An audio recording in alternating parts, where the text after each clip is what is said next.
오늘 이 아침 우리 하나님께서 우리에게 주시는 말씀은 요한계시록 21장 9절에서 27절까지 말씀입니다. 조금 길지만 저와 여러분이 같이 교독해서 읽도록 하겠습니다.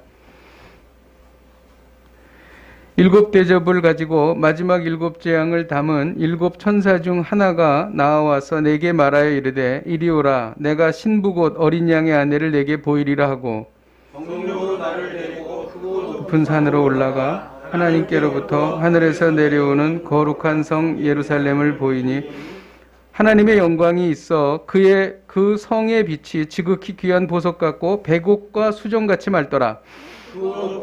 막 있고 12문이 있는데 문에 12천사가 있고 그 문들 위에 이름을 썼으니 이스라엘 자손 12지파의 이름들이라. 동쪽의 세 문, 북쪽의 세 문, 남쪽의 세 문, 서쪽의 세 문이니 그 성에 12기초석이 있고 그 위에는 어린 양의 12 사도들의 이름이 내게 말하는 자가 그 성과 그 문들과 성곽을 측량하려고 금 갈대자를 가졌더라.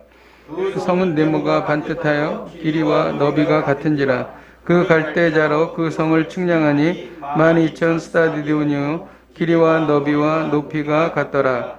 그 성곽을 측량하며 144규빗이니 사람의 측량 곧 천사의 측량이라.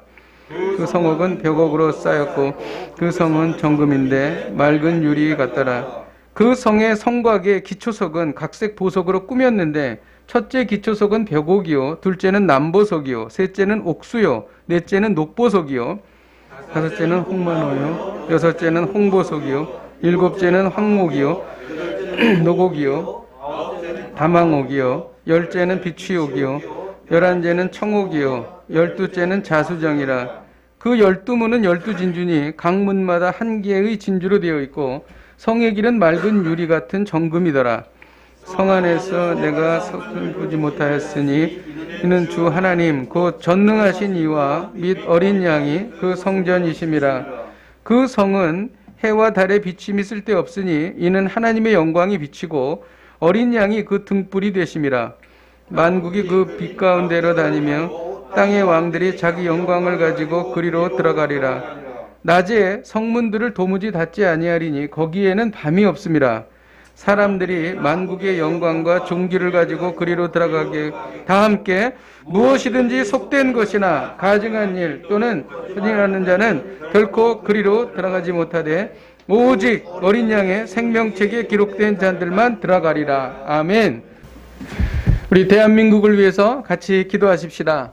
국회의원 중에 40% 이상이 믿는 크리스찬들입니다. 이 국회의원들이 하나님을 심히 두려워하고 간절히 기도하도록 우리 기도하십시다. 또 코로나 바이러스로 인하여 대한민국이 하나님께 돌아오는 축복의 계기가 되게 하여 주옵소서. 또 차별금지법, 낙태법 등 성경 말씀에 반하는 법률과 조례가 완전히 폐지되게 하여 주옵소서. 우리가 찬 목소리로 기도하시겠습니다. 하나님 아버지, 국회의원 중에 40%가 믿는 하나님 크리스찬들입니다. 하나님 아버지들이 하나님을 심히 두려워하고 하나님 아버지 간절히 기도하는 하나님 아버지 국회의원들이 되게 하여 주옵소서. 하나님 아버지 주님, 이들이 변화되고 회개하기를 원합니다. 하나님 아버지 주여, 아버지 하나님, 가짜 크리스찬들이 아니라 참 크리스찬으로서 하나님의 말씀대로 살아가는 하나님 아버지 귀한 국회의원들이 될 수 있도록 인도하여 주옵소서. 하나님 아버지, 코로나 바이러스로 인하여 대한민국이 하나님께로 돌아오는 아버지 하나님 축복의 기회가 되게 하여 주시옵소서. 하나님 아버지, 차별금지법, 낙태법 등 성경에 반하는 법률과 조례가 완전히 폐지되고 하나님의 말씀대로 사는 대한민국이 되기를 원합니다. 하나님 아버지, 주님 앞에 기도하며 나아갑니다. 주님 도와주시옵소서. 하나님 아버지 함께하여 주시옵소서. 하나님 아버지 주여 간절히 기도합니다. 주님 아버지 주여, 하나님 아버지 나라와 민족을 지켜주시옵소서. 기도하는 민족은 망하지 않는다 하였는데 하나님 아버지, 많은 국회의원들이 하나님을 믿는 백성들입니다. 이들이 정말 말씀대로 살고 정말 무릎 꿇고 기도하여 이 나라와의 민족이 주님께로 돌아올 수 있도록 인도하여 주옵소서. 코로나 바이러스가 하나님 아버지 속히 사라지게 하여 주시고 하나님 아버지 이 어려운 환난의 때가 하나님께 돌아오는 복의 통로가 될 수 있도록 주님 인도하여 주시옵소서. 하나님 아버지, 모든 악법과 성경에 반하는 법률과 조례가 하나님 아버지 다 사라지고 하나님의 말씀대로 살아가는 대한민국이 될 수 있도록 인도하여 주시옵소서. 예수님의 이름으로 기도하였습니다. 아멘. 우리는 지난주에 새하늘과 새 땅을 살펴보았습니다. 하나님을 따른 하나님의 백성들은 모든 고통과 눈물이 다 사라지고 영생 복락을 누리게 되었습니다. 그러나 유기된 자들, 하나님을 거부하던 자들은 영원히 타오르는 유황 불못에 떨어진 것을 우리는 보았습니다. 우리는 오늘 그 새하늘과 새 땅에 있는 새 예루살렘을 살펴보고 있는 것입니다. 새 예루살렘의 주인공은 하나님과 그의 백성들입니다. 그래서 오늘 말씀은 새 예루살렘이 얼마나 아름다운가, 그리고 새 예루살렘의 구조는 어떠한가, 그리고 새 예루살렘에서 살아가는 새 생활은 과연 어떤 생활인가에 대해서 우리가 같이 나누고자 하는 것입니다. 한 천사가 사도 요한에게 새 예루살렘을 보여주었습니다. 우리 9절을 같이 한번 읽도록 하겠습니다. 시작. 7 대접을 가지고 마지막 재앙을 남긴 7 천사 중 하나가 나와서 내게 말하여 이르되 이리 오라, 내가 신부 곧 어린 양의 아내를 내게 보이리라 하고. 새 예루살렘을 보여주는 천사가 좀 이상합니다. 왜냐하면 새 예루살렘과 어울리지 않는 수식어가 붙었어요. 7 대접에 7 재앙을 내리는 천사 중에 한 명이 새 예루살렘을 보여준다는 거예요. 왜 그랬을까요? 그 이유는 이 새 예루살렘 성과 큰 성 바벨론을 대비시키기 위함입니다. 그래서 이 요한계시록 17장 1절에서 큰 음녀가 받을 심판을 보여준 바로 그 천사가 새 예루살렘을 보여주는 거예요. 그러니까 큰 성 바벨론과 새 예루살렘 성은 대비가 되는, 극적으로 대비하기 위한 그러한 표현이다라고 우리가 이해할 수 있겠습니다. 천사는 구원받은 하나님의 백성을 뭐라고 불렀냐면은 어린 양의 아내다 이렇게 불렀어요. 그리고 이 새 예루살렘이 어린 양의 아내다 이렇게 말한 것입니다. 전에는 뭐라고 표현했냐면 신부라 그랬습니다. 그런데 지금 아내라고 표현하죠. 그 이유는 뭘까요? 신부에서 이제는 완전히 아내가 되었다는 거예요. 그러니까 어린 양 예수 그리스도와 완전히 결혼 상태에 이르렀다. 부부관계다라는 것을 확정시켜주는 표현입니다. 사실 이 새 예루살렘을 우리가 볼 때 천국의 모습이다 이렇게 얘기를 하는데, 물론 그것도 완전히 틀린 얘기는 아닌데 좀 더 정확하게 말하면 이 새 예루살렘은 교회 공동체를 말합니다. 그리스도의 아내인 교회 공동체. 단지 이 새 예루살렘, 그러니까 어린 양의 아내, 그러니까 우리와 같은 교회 공동체를 천국의 모양을 빌어서 설명했다. 이게 아주 정확한 표현입니다. 그래서 이 새 예루살렘은 구원이 완성되고 영광 중에 부름받은 하나님의 백성이다. 이렇게 우리가 이해할 수 있습니다. 그래서 새 예루살렘에는 창조주 하나님의 영광이 가득합니다. 임재가 가득합니다. 우리 믿는 사람들의 가장 큰 소원이 뭐예요? 하나님의 임재를 경험하는 것입니다. 하나님의 임재를 경험하면 더 이상 바랄 것이 없어요. 우리에게 가장 최고의 만족과 기쁨이 가득 찬 상태가 되는 것이죠. 바로 그 새 예루살렘에서 우리는 그것을 경험하게 된다는 것입니다. 당시에 사도 요한 당시에 그 성도들은 로마 제국의 핍박을 받아서 자존감이 낮아질 대로 낮아진 상태입니다.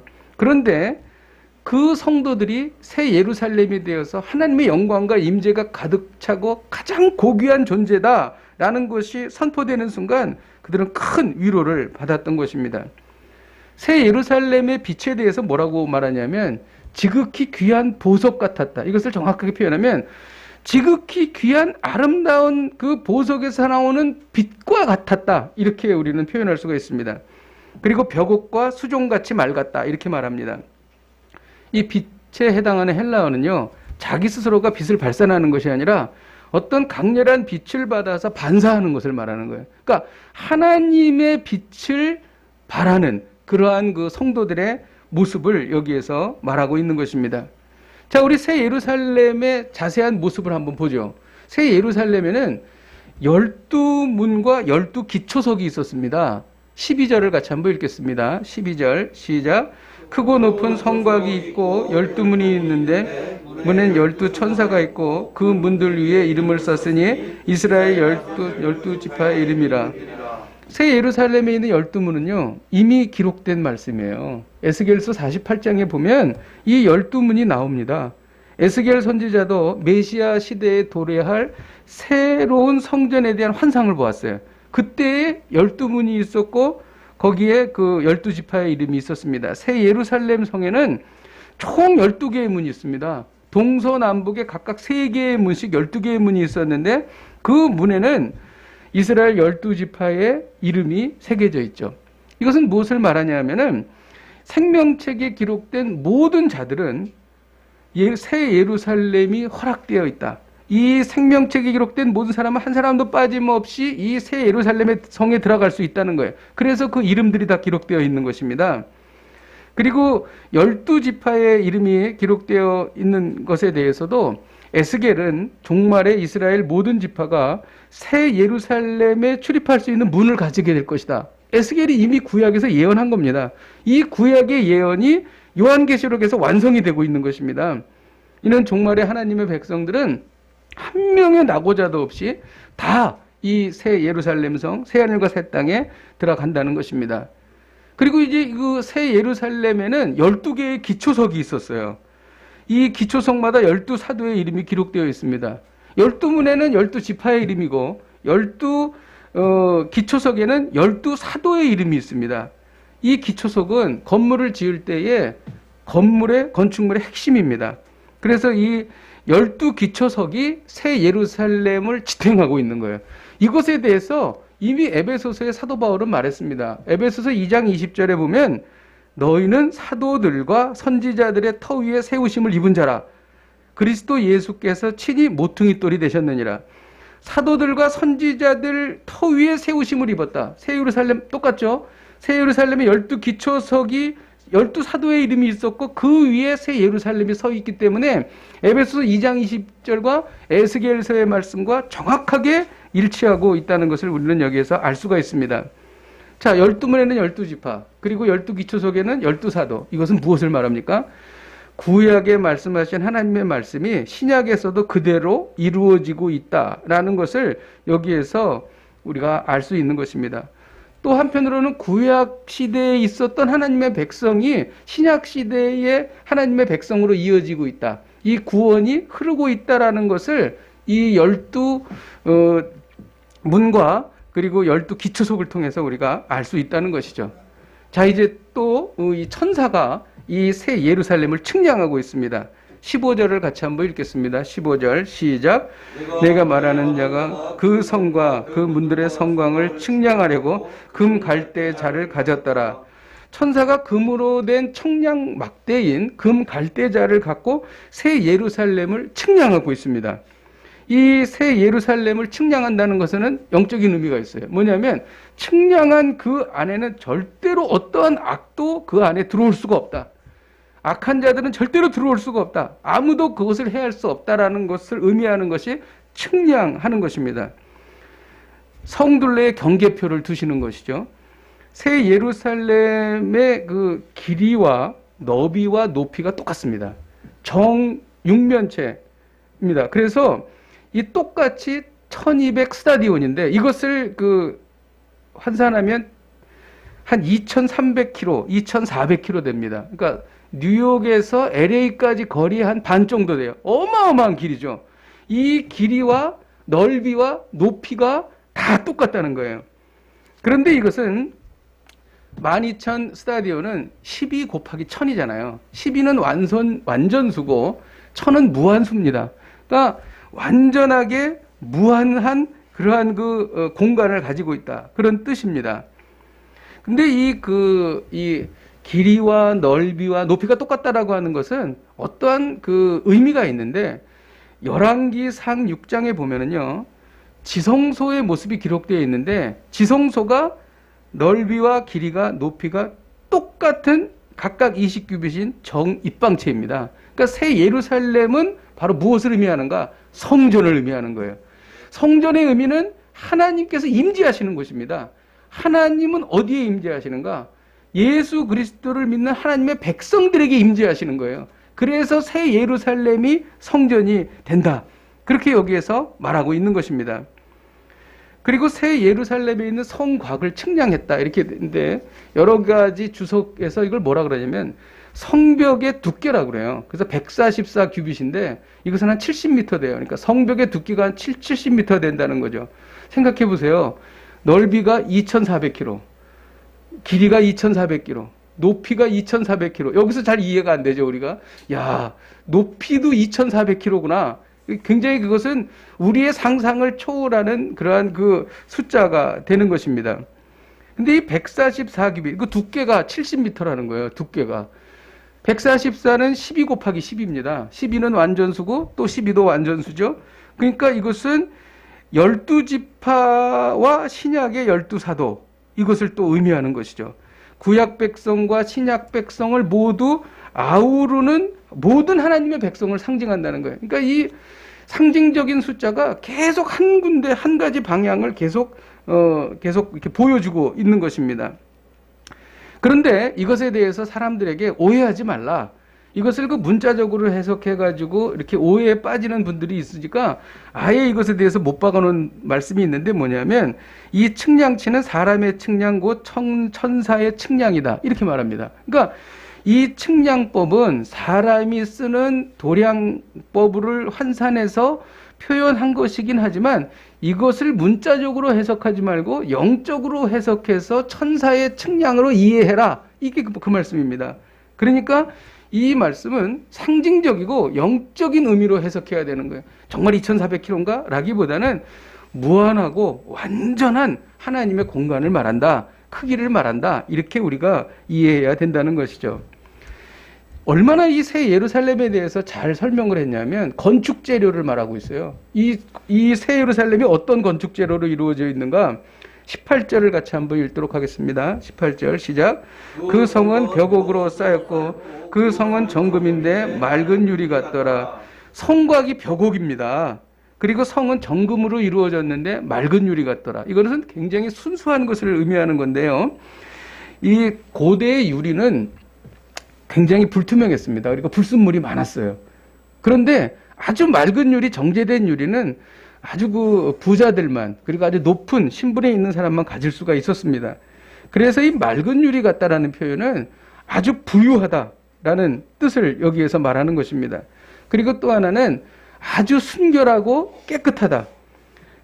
우리가 천국에서 누리는 교제는요, 뭐 이렇게 감추거나 위선을 갖거나 이런 그것이 없이 투명하게 우리의 속마음을 다 드러내놓고 보여주는 그러한 관계와 교제다라는 것을 우리가 여기에서 알 수가 있는 것입니다.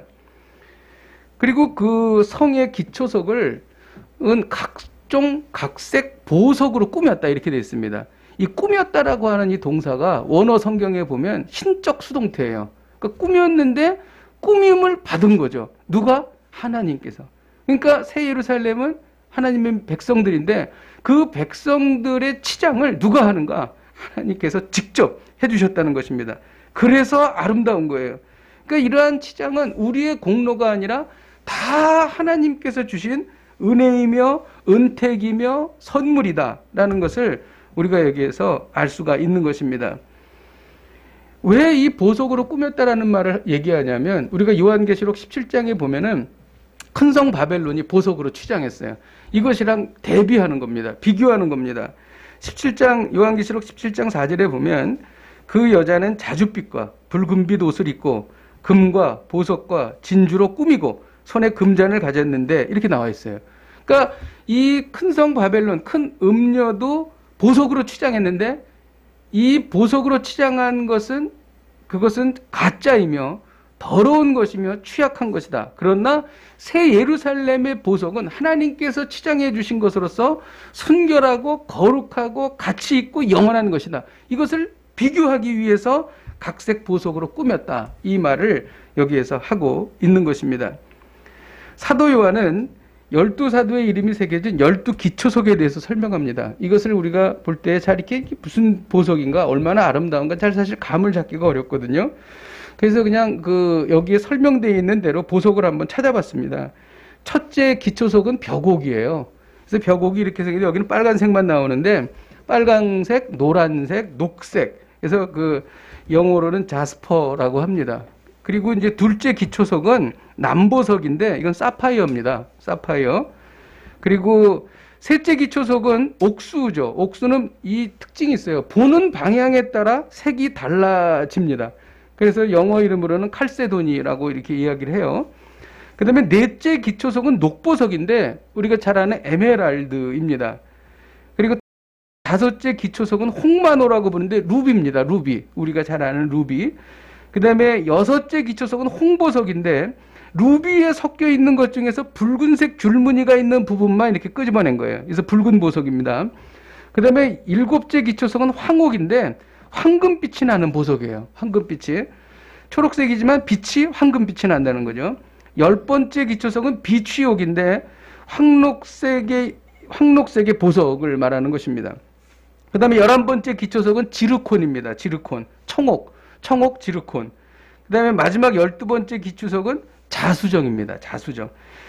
이 보석들로 기초석이 이루어져 있다는 것이죠. 그러니까 이 거룩한 신부 새 예루살렘이 얼마나 영광스럽고 얼마나 순결하고 얼마나 아름다운가 여기에서 우리가 알 수 있다는 것이죠.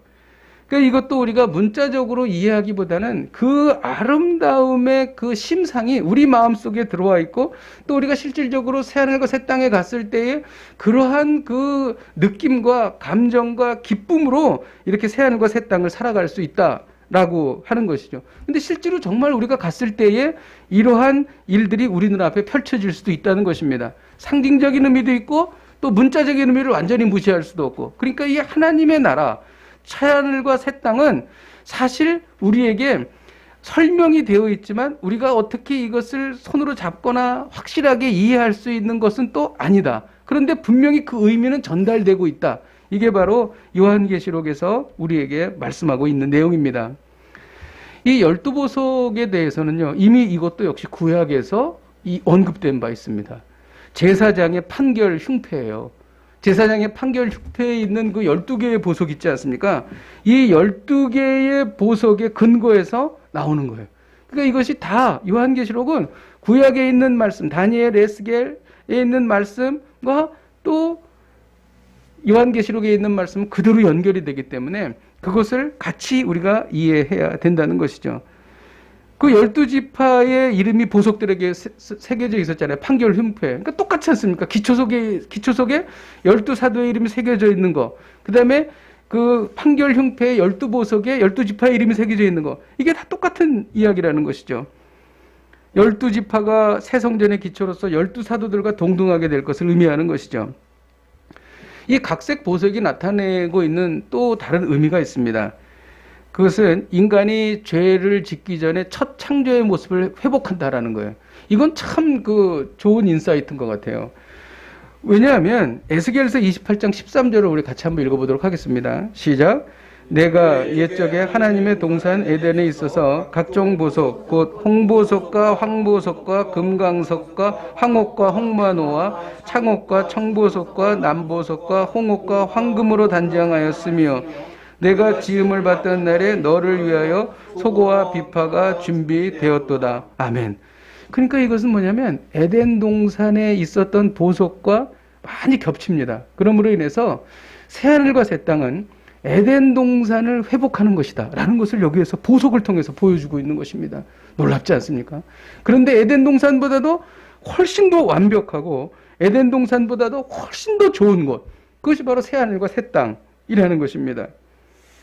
또 이 보석에 대해서 우리가 또 생각할 것이 있는데 이 보석이 다 각기 다르지 않습니까? 이 개개인 그리스도인들은 다 보석과 같은 존재입니다. 그래서 이 각색 보석은 색깔도 다르고 재질도 다르고 강도도 다르고 나름대로의 다양성과 나름대로의 아름다움을 다 갖고 있다는 거예요. 마찬가지로 어떤 성도는 열정적이고 어떤 성도는 차분하고 어떤 성도는 강직하며 어떤 성도는 부드럽습니다. 다 다르다는 거죠. 이런 다양성을 가지고 아름다운 공동체를 이루어 가면서 하나님의 영광을 드러낸다. 보석이 빛을 발하듯이. 이것이 바로 성도들의 모습이라는 거예요. 여러분, 교회 안에 보수도 있고 진보도 있습니다. 교회 안에 부자도 있고 가난한 사람도 있습니다. 이런 다양함을 중간에 막힌 담을 하시고 둘로 하나로 만드시는 예수 그리스도의 사랑으로 하나 되게 하는 것. 이게 바로 교회 공동체라는 거예요. 이게 바로 보석이 우리에게 가르쳐 주는 것입니다. 그런데 좀 이해가 안 되는 또 표현이 있는데 12대문이 있지 않습니까? 문이 12개니까 12개의 문이 있겠죠. 근데 그 문이 뭘로 이루어졌냐면 진주로 이루어졌어요. 근데 보통 생각하면 진주 조그만한 거를 이렇게 여러 개를 붙여가지고 문을 만들었다 이렇게 생각하잖아요. 그게 아니라 성경은 뭐라고 나오냐면 한 개의 진주로 돼 있다. 참 이상하죠. 그러면 문이 큰데 그 큰 문이 하나의 진주로 돼 있으면 그 진주를 만든 조개는 얼마나 클까? 그런 생각을 또 하게 되잖아요. 야, 천국에는 어마어마한 조개가 있나? 그런 생각이 되지 않습니까? 이 역시 우리가 문자적으로 해석하는 것이 아니라 상징적으로 해석해야 되는데 이 진주에는 두 가지 의미가 있는데 하나는 진주는 굉장히 값진 것이라는 거예요. 왜냐하면 요즘처럼 인조 진주가 있던 시대가 아니었기 때문에 진주는 굉장히 값진 것이었습니다. 그래서 이 12문은 굉장히 값진 것이다. 그렇게 이제 우리가 이해할 수가 있고요. 또 하나가 있는데 이것이 더 중요합니다. 뭐냐면 진주가 어떻게 만들어지는가? 진주는 생명체의 고통을 통해서 만들어진다는 거예요. 천국 문이 생명체의 고통을 통해서 만들어진 진주로 이루어졌기 때문에 천국 문을 들어가기 위해서는 우리에게 우리의 믿음을 지키기 위한 아픔과 고통과 인내가 필요하다는 거예요. 그래서 천국 문이 한 개의 진주로 되어 있는 것입니다. 새 예루살렘의 문을 통과하기 위해서는 주를 위한 고난과 주를 위해서 고통의 눈물을 흘려야 된다는 것이죠. 이 본을 보여주신 분이 바로 예수 그리스도이십니다. 예수님께서 십자가를 지시고 이 문을 통과하신 것이죠. 그래서 우리도 이 문을 통과하기 위하여 말씀을 붙잡고 수많은 고난을 통과해 가야 된다는 것입니다. 여러분, 우리의 고난은 천국 문을 여는 그러한 놀라운 그러한 시간인 것임을 믿으시기를 주님의 이름으로 축복드립니다. 주일학교 퀴즈에 많이 나오는 건데 새 예루살렘이 그러니까 새 하늘과 새 땅, 천국에 없는 것이 무엇일까요? 뭐 이런 이제 얘기들을 하지 않습니까? 새 예루살렘에 참으로 놀랍게도 성전이 없습니다. 성전이. 22절을 같이 한번 읽도록 하겠습니다. 22절 시작. 성 안에서 성전을 보지 못하였으니 이는 주 하나님 곧 전능하신 이와 및 어린 양이 그 성전이더라. 사도 요한 당시에는요. 역사적으로 로마 장군 디도의 공격으로 인해서 성전이 회파됐어요. 그래가지고 당시에 성도들은 성전이 다시 재건되기를 간절히 갈망했습니다. 그런데 사도 요한을 통해서 전해준 요한계시록의 말씀에는 새하늘과 새 땅에 성전이 없다. 얼마나 실망했겠습니까? 그런데 가만히 생각해 보면 이것이 은혜라는 거예요. 왜 그러냐면 성전이 없다는 말이 오히려 더 큰 위로가 됐다는 거예요. 왜냐하면 성전은 하나님의 임재를 뜻합니다. 새 예루살렘에는 하나님의 임재가 가득하기 때문에 성전이 필요 없다는 거예요. 그래서 오히려 이것이 더 큰 복이고 더 기쁨이 되었다라는 것을 우리가 여기에서 알 수가 있는 것입니다. 그리고 새 하늘과 새 땅에는 해와 달이 없습니다. 이것은 그 하나님의 영광을 비치고 어린 양이 그 등불이 되기 때문인데 이는 이사야서 60장 19절에 이미 예언된 바 있습니다. 다시는 낮에 해가 내 빛이 되지 아니하며 달도 내게 비추지 않을 것이요 오직 여호와가 내게 영원한 빛이 되며 내 하나님이 내 영광이 되리니 라는 말씀과 그대로 연결이 됩니다. 이게 너무 짝이 잘 맞죠? 어떻게 태양이 없는데 빛을 비출 수가 있지? 이상하지 않습니까? 저는 이것이 정말 이상했어요. 제가 창세기를 읽으면서 정말 이상했던 게 뭐냐면 첫째 날에 뭘 창조하셨습니까? 빛을 창조하셨죠. 넷째 날에 뭘 창조하셨습니까? 해와 달과 별을 창조하셨어요. 그러면 해와 달과 별이 없는데 어떻게 빛이 있지? 이런 의문이 저는 있었어요. 이상하잖아요. 아니 태양이 없는데 어떻게 빛이 있어? 이것은 무엇을 의미하냐면 첫째 날에 창조된 빛은요. 근원적인 빛이에요. 그리고 해와 달과 빛은 그 근원적인 빛을 전달하는 매개체에 불과합니다. 그러니까 빛이라고 하는 개념이 우리가 생각하는 태양에서 비추는 빛으로만 우리는 알고 있어요. 그것밖에 본 적이 없기 때문에. 그런데 그것은 근원적인 빛을 비추는 것이고 근원적인 빛의 매개체에 불과해요. 근원적인 빛은 뭐냐면 하나님의 빛이라는 거예요. 그 빛을 뭐라고 얘기하냐면 하나님의 영광이다. 이렇게 말하는 거예요. 그래서 아주 원초적인 근원적인 그것이 바로 하나님의 영광이 되는 것입니다. 그렇기 때문에 하나님의 영광이 가득하기 때문에 더 이상 해와 달과 별이 필요하지 않은 것입니다. 저는 그래서 이것을 이것은 무슨 주석에 나오거나 그런 건 아닌데 저는 그거 같아요. 사도 바울이 다메섹 도상에서 거꾸로졌을 때 대낮 12시였어요. 정오. 얼마나 밝은 때예요. 그런데 그 빛을 능가하는 정말 눈을 뜰 수 없을 정도의 환한 빛이 임하면서 사도 바울이 눈을 볼 수가 없게 되었잖아요. 바로 그 빛이 하나님의 영광이 아닐까, 원초적인 빛이 아닐까 그런 생각을 하게 됩니다. 그리고 또 해와 달과 별이 필요하지 않은 또 하나의 이유는 어린 양이 그 등불이 되시기 때문입니다. 이것에 대해서 예수님 말씀하셨어요. 요한복음 8장 12절에 예수께서 또 말씀하여 이르시되 나는 세상의 빛이니 나를 따르는 자는 어둠에 다니지 아니하고 생명의 빛을 얻으리라. 놀랍지 않습니까? 너무 잘 맞아 들어가지 않습니까? 그리고 새 예루살렘에는 밤이 없습니다. 이는 악의 세력이 없기 때문에 더 이상 피곤하거나 탈진하거나 쉬어야 할 일이 필요 없다는 것입니다. 자, 우리는 이제 오늘 이 말씀 중에서 이제 핵심으로 들어가기를 원합니다. 하나님께서 이 말씀을 통해서 우리에게 무엇을 말씀하시는가를 우리는 알기를 원합니다. 우리 24절을 같이 한번 읽도록 하겠습니다. 시작. 만국이 그 빛 가운데로 다니고 땅의 왕들이 자기 영광을 가지고 그리로 들어가리라. 사람들이 자기 영광을 가지고 새 예루살렘에 들어간다. 이게 무슨 말일까요? 자기 영광을 가지고. 지금까지는 다 하나님께서 우리를 치장해 주시고 아름답게 해주셔서 우리가 아름다워졌는데 여기서는 자기 영광, 저의 영광, 여러분의 영광을 가지고 들어간다는 거예요. 여러분, 여기 보면 만국이라는 말이 나오는데 만국은 세상에 퍼져 있는 하나님의 백성들이에요. 그 다음에 땅의 왕들은 천년왕국의 왕노릇하는 그러한 성도들을 의미합니다. 자기 영광을 가지고 땅의 왕들이 새 예루살렘에 들어가요. 이것을 그 개혁주의 신학에서는 뭐라고 얘기했냐면 좀 생소한 말씀일지도 모르겠는데 새하늘과 새 땅에서도 각 민족과 나라들이 이 땅에서 이룩한 것 중에서 고귀하고 가치 있는 것을 가지고 천국에 들어간다는 거예요. 이야, 이렇게 개혁주의 신학자들이 이렇게 말하는 거예요. 그러니까 예를 들어서 문화, 아름다운 예술 이런 것들 가치 있고 고상한 것들을 새 예루살렘을 치장하는 데 쓰인다라고 개혁주의 신학자들이 이렇게 해석을 합니다. 그리고 이것을 하나님의 백성들이 같이 누린다 이렇게 말하고 있는 거예요. 좀 더 바른 해석을 하자면 이 땅에서 선한 싸움을 통해서 이룩한 하나님의 상급을 가지고 새 예루살렘에 들어간다. 이게 바로 자기 영광이라는 거예요. 근데 저는 이 말씀에 일부는 동의하지만 이것보다도 근본적으로 그러면 예수님은 이것에 대해서 뭐라고 말씀하셨을까? 이게 궁금하더라고요. 예수님의 말씀은 이 자기 영광에 대해서 분명히 성경에 기록하고 있다는 거예요. 자기 영광은요, 우리가 이 땅을 살면서 쌓아놓은 보물을 말하는 거예요. 이것을 마태복음 6장 20절에 예수님이 말씀하셨어요. 같이 한번 읽겠습니다. 시작. 오직 너희를 위하여 보물을 하늘에 쌓아두라. 거기에는 좀이나 동록이 해하지 못하며 도둑이 구멍을 뚫지도 못하고 도둑질도 하느니라. 하늘에 쌓아놓는 상급, 이 땅의 도둑들이 훔쳐갈 수 없는 하늘에 쌓아놓는 상급, 이것이 자기 영광이다.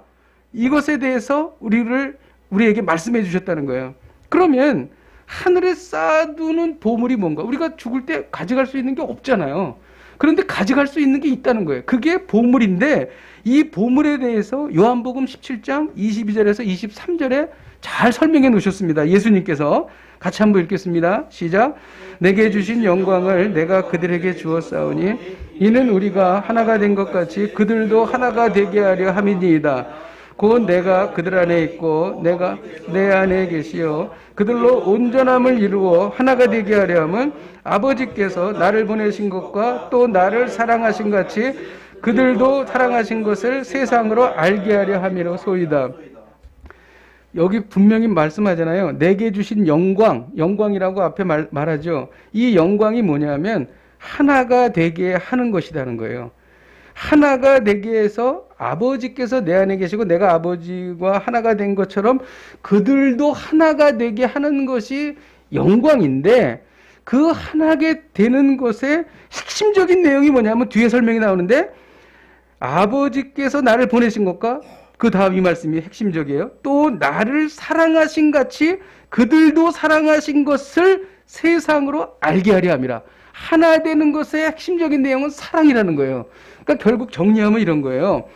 자기의 영광은 하늘에 쌓는 보물이며 이 하늘에 쌓는 보물의 실체는 사랑이라는 겁니다. 그러니까 우리가 이 땅을 살면서 사랑한 것은 그대로 영원히 가지고 간다는 거예요. 절대로 없어지지 않는 것, 그것이 바로 사랑이 되는 것입니다. 그리고 우리가 사랑할 때에 하나님과 하나 될 수 있다는 거예요. 왜? 하나님은 사랑이시니까. 그러니까 우리가 새 예루살렘에 가져갈 자기의 영광은 사랑이라는 것입니다. 여러분, 우리가 인생을 살면서 가장 가치 있는 게 뭐예요? 절대로 재물이 아닙니다. 그것은 서로 사랑하는 것입니다. 아내를 사랑하고 자녀를 사랑하고 성도를 사랑하고 이웃을 사랑하고 가장 중요한 것은 하나님을 사랑하는 것이죠. 오늘의 메시지가 무엇입니까? 새 예루살렘에 가지고 들어갈 자기의 영광을 준비하라는 것입니다. 새 예루살렘에 들어가서 정말 아름다운 빛이 찬란하게 빛날 때에 나 스스로도 내가 갖고 내가 비출 수 있는 나의 영광이 나에게 있어야 된다는 거예요. 만일 그것이 없다면 천국에서도 우리는 초라함을 느낄 것입니다. 그것이 바로 사랑하는 것입니다. 여러분, 이 땅에서 어떻게 우리가 자기의 영광을 준비할 수 있을까요? 그것은 주님을 위해서 당하는 고난입니다. 그것은 하나님을 생명처럼 사랑하는 것입니다. 그리고 하나님을 너무 사랑하기 때문에 그것을 이웃에게 흘려보내는 것입니다. 우리가 이 사랑에 대해서 우리는 생각합니다. 절대로 사랑은 감정적인 것이 아니에요. 고린도전서 13장이 사랑장인데 이 13장은요, 고린도전서 13장은 사랑은 오래 참고로부터 시작합니다. 그러니까 사랑의 핵심은 인내입니다. 그리고 쭉 사랑에 대해서 설명하고 맨 마지막이 뭐냐면 사랑은 모든 것을 견디느니라, 인내입니다. 참는 것입니다, 여러분. 이것이 바로 사랑이라는 것이죠. 여러분, 우리는 그래서 우리가 살아갈 때에 어떻게 사랑할 것인가? 어떻게 깊이 사랑할 것인가? 얼마나 많이 사랑할 것인가? 이것에 대해서 우리는 깊이 고민해야 합니다. 그리고 그것에 대해서 모든 초점을 두고 우리는 살아가야 될 것입니다. 인생의 중요한 일을 결정할 때, 그리고 우리가 앞으로 사랑하는 모든 일들에 있어서 어떻게 하면 내가 사랑할 수 있을까? 어떻게 하면 내가 이웃을 사랑할 수 있을까? 우리는 이것을 생각해야 된다는 것이죠. 말씀을 준비하면서 주신 감동이 있습니다. 12절에 보면 그 문들 위에 이름을 썼으니 이스라엘 자손 12지파의 이름들이라, 이렇게 기록합니다. 새 예루살렘 성에는 12개의 문이 있고 그 문마다 12지파의 이름이 새겨져 있습니다. 이는 곧 장차 이 말 하나님의 나라에서 12지파들이 이 문과 같은 역할을 한다는 것입니다. 사람들이 12지파를 통과해서 하나님 나라로 들어가는 거예요. 이 문들은 하나님 나라로 상징되는 예루살렘 성으로 들어가는 통로예요. 우리가 바로 믿음으로 된 12지파입니다. 이는 우리들이 불신자들이 천국으로 들어오게 하는 문과 같은 역할을 해야 된다는 거예요. 여러분, 문을 통과해야 비로소 건물 내부를 볼 수가 있고 그 건물을 누릴 수가 있어요. 그런데 문이 열리지 않으면 절대로 그것을 누릴 수가 없습니다. 바로 그 문이 바로 우리라는 겁니다. 또 문은 외부의 적을 막아주는 역할을 합니다. 문이 열려 있거나 부실하면 귀중품을 도둑맞거나 위험해질 겁니다. 여러분, 우리가 이 문의 역할을 감당하지 못하면 나라가 어려워지는 거예요. 우리가 이 문을 감당하지 못하면 우리가 속해 있는 공동체가 어려워지는 것입니다. 우리 믿는 성도들은 하나님의 나라를 누리는 동시에 하나님의 나라를 지키는 사람들이라는 뜻이지요. 그래서 시편 84편 10절에 보면 악인의 장막의 거함보다 내 하나님의 문지기로 있는 것이 좋다. 참 좋은 말씀입니다. 여러분, 그러므로 우리는 새 예루살렘의 문으로서 역할을 충실히 감당해야 할 것입니다. 그런데 많은 성도들이 아직도 누릴 줄만 알지 나누어 줄 줄을 모르지 않습니까? 자신이 받은 하나님의 은혜를 불신자들에게 나누어 주질 않습니다. 사탄의 공격과 침입에도 맞서 싸우려고 하지 않아요. 대적 기도도 안 합니다. 문지기의 역할을 하지 않으면 주변의 불신자들이 하나님 나라에 들어올 수가 없습니다. 만일 우리 문이, 내가 문인데 문이 더럽고 냄새 난다고 쳐봐요. 그럼 사람들이 오겠습니까? 지금 이런 현상들이 우리 대한민국 사회에서 일어나고 있지 않습니까? 불신자들이 코를 막고 도망가는 거예요. 얼마나 속상해요. 너무 속상합니다. 이 책임 우리가 모두 져야 합니다. 그래서 에스겔서 3장 18절에 보면 그의 핏값을 내 손에서 찾으리라. 얼마나 무서운 말입니까? 여러분은 그동안 몇 분이나 천국문에 들어오게 하셨습니까? 만일 한 명도 없다면 여러분은 고장난 문일 것입니다. 아니면 은혜를 갚을 줄 모르는 무정한 문일 것입니다. 아니면 나만 아는 이기적인 문일 것입니다. 우리가 천국문의 역할을 잘 감당하여 하나님의 나라를 확장하라는 말씀, 바로 이 말씀이 그 문들 위에 이름을 썼으니 이스라엘 자손 12지파의 이름들이라, 이 말씀의 뜻인 것입니다. 오늘 하나님은 우리에게 말씀하십니다. 새 예루살렘에 가지고 들어갈 자기의 영광을 준비하라. 우리의 가슴에 깊이 새겨야 할 것입니다. 새 예루살렘에 가지고 들어갈 자기의 영광을 준비하라. 이를 위해, 주를 위하여 당하는 불편을 감수하십시다. 그리고 이웃을 어떻게든지 사랑하십시다. 사랑할 수 없으면 참아야 돼요. 그리고 하나님을 뜨겁게 사랑하십시다. 이것이 바로 오늘 하나님께서 우리에게 주시는 말씀입니다. 우리 함께 찬양하고 기도하겠습니다. 우리 찬송가 360장 행군나팔 소리에 우리 같이 찬양하십시다.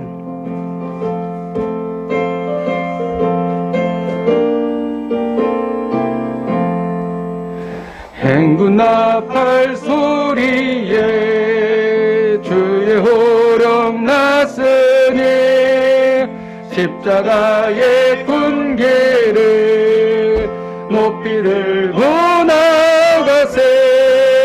선한 싸움 다 싸우고 의의 멸류관 받았으리라. 선한 싸움 다 싸우고 의의 멸류관 예루살렘 성에서 멸류관 받으리.